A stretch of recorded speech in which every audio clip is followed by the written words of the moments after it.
Nah rekan-rekan sekalian, jadi kita harus waspada bahwa kita ini punya potensi melakukan, karena kita diberi nafsu. Nafsu kalau tidak ada tidak normal. Yang perlu kita lakukan adalah mengenali nafsu dan mengendalikannya, sehingga apa yang dilakukan dengan nafsu itu hanya yang membawa kebaikan. Maaf ya,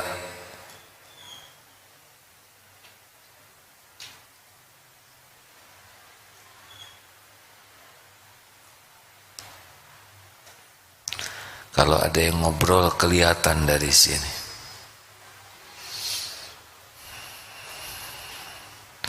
Seperti syahwat.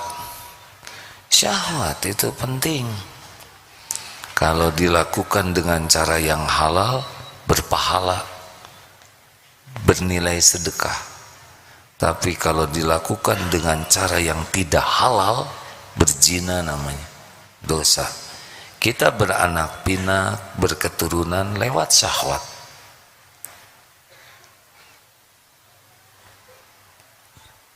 Nafsu amarah.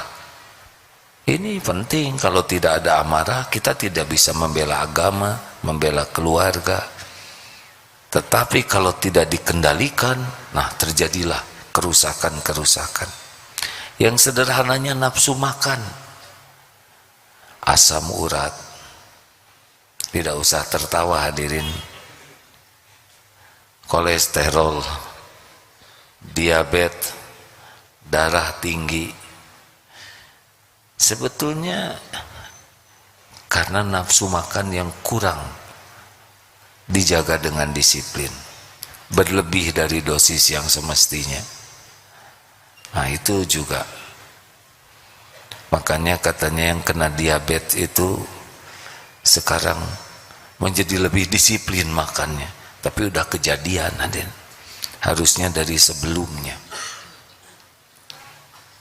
Hati-hati ini rekan-rekan sekalian ya. Jadi nafsu itu adalah bagian karunia Allah, sepanjang kita kelola dengan ilmu yang benar. Terjadinya pembunuhan itu karena marah, tidak terkendali, pasti ujungnya zalim. Kenapa? Itu berzina, mata tidak terjaga. Dari mata turun ke hati, turun ke lutut. Bahasa Sundanya nyorocod, hadirin. Terjadilah zina. Nauzubillahi min dzalik. Korupsi. Itu yang korupsi orang miskin? Tidak. Sudah kaya, berpangkat, berjabatan, bergelar tinggi, tapi tidak berdaya dengan nafsu ingin memiliki sesuatu.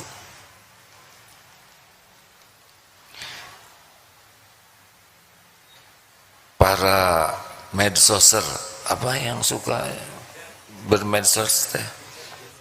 Itu apa yang bukan? Jangan bikin saya jengkel, hadirin.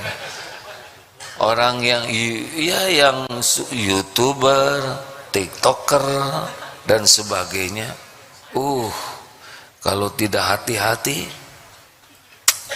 diperbudak konten, mendagangkan, maaf ya dalam tanda kutip.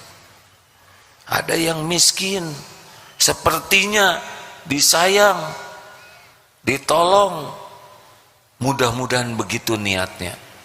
Tapi kalau tidak hati-hati, sebetulnya bukan nolong, tapi mengeksploitasi kemiskinan supaya nambah viewers, nambah likers, tambah iklan, tambah penghasilan. Kalau tidak hati-hati, sebetulnya bukan peduli ke orang miskin, tapi mendagangkan kemiskinan orang. Tidak semua yang melakukan konten itu jelek ya. Yang jelek itu niatnya, kalau ada yang jelek. Nah rekan-rekan, Mari kita coba sekarang satu persatu kita waspadai sambil bagaimana tekniknya. Jadi nafsu ini kecenderungannya inginnya tuh yang tidak disukai Allah, harus dikenali. Nih coba, mana yang disukai nafsu, tahajud atau tidur? Nah udah kenal kan. Mana yang kita turutin, bangun tahajud atau tidur? Jadi kita lebih nurutin nafsu sebetulnya. Sederhana begitu.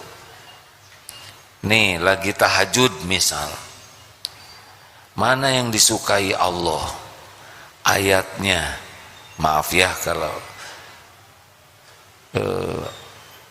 Ar-Rahman yang tadi atau Ina atau Ina. Yang disukai nafsu yang mana? Yang disukai nafsu yang mana? Ina atau Ina. Nah, minimal dikenali dulu. Jadi ketika kita mau, ini yang disukai nafsu atau bukan? Punya uang 120.000. Nanti ada yang bawa sorban sedekah ya. Mana yang disukai nafsu? 100 atau 20? Jangan menjebak dong. Oh ternyata 3 lembar, bukan 120, 125.000. Yang mana yang mau dimasukin nanti? Astagfirullah, ternyata bukan 125, 127. Kenapa tertawa? Kenali itu, kenali Allah suka yang mana, dan biasanya nafsu suka yang sebaliknya. Termasuk dalam beramal, dibuat sedemikian rupa. Ini musola kecil, dengar ini baik-baik hadirin.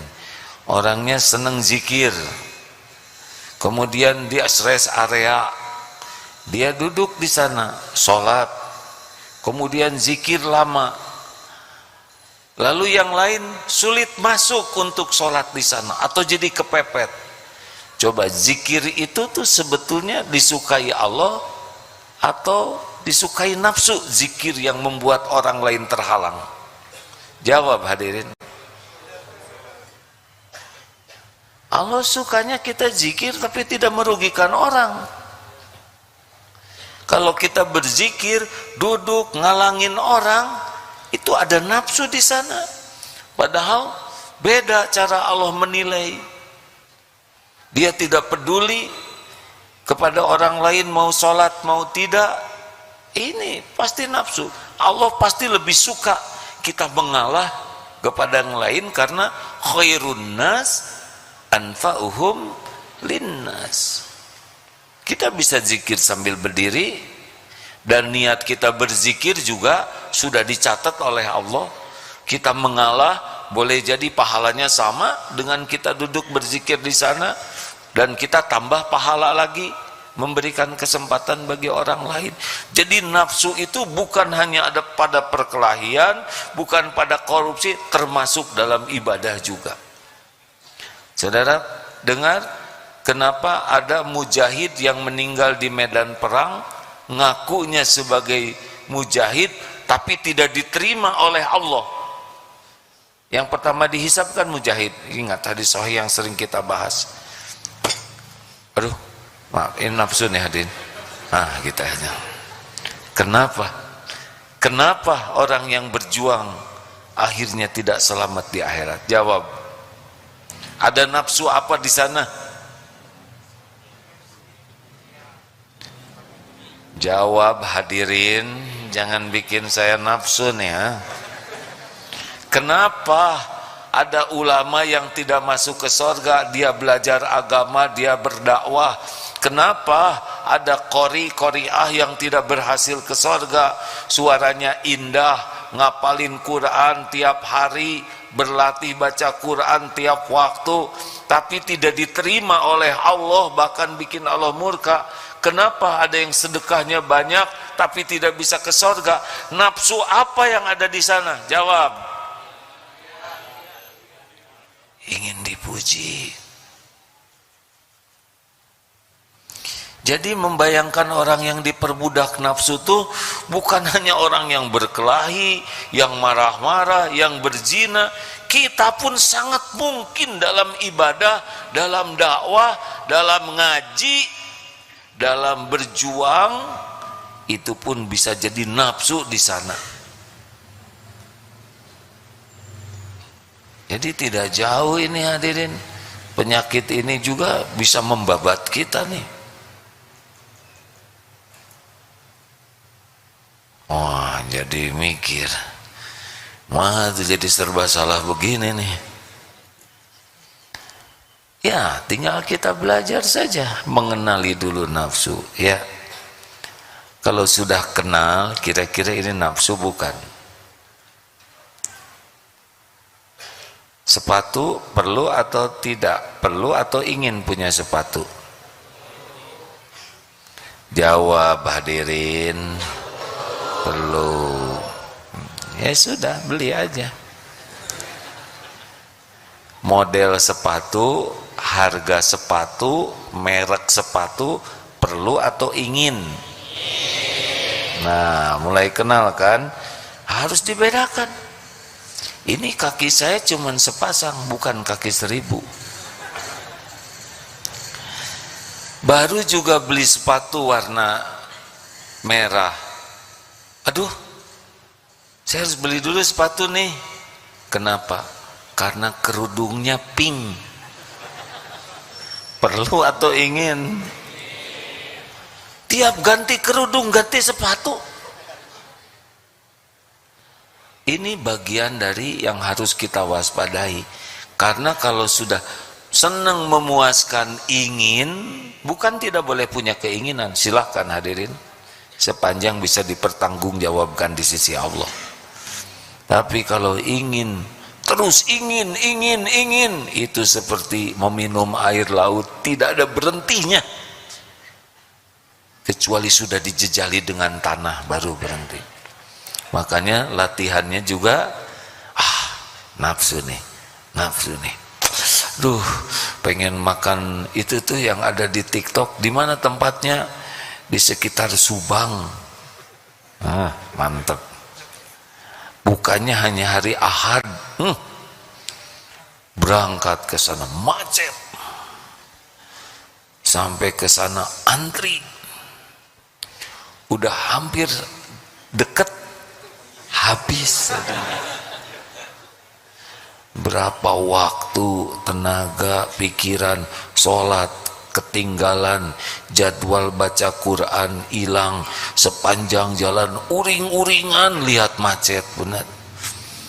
Sepanjang antrian tegang, takut nggak kebagian. Ini makanan itu, cari makanan yang seperti itu kira-kira nafsu atau bukan? Nah gitulah hadirin, kenali dulu. Ini teh kita mau beli ini, kita bayar zakat enggak nih kita nih?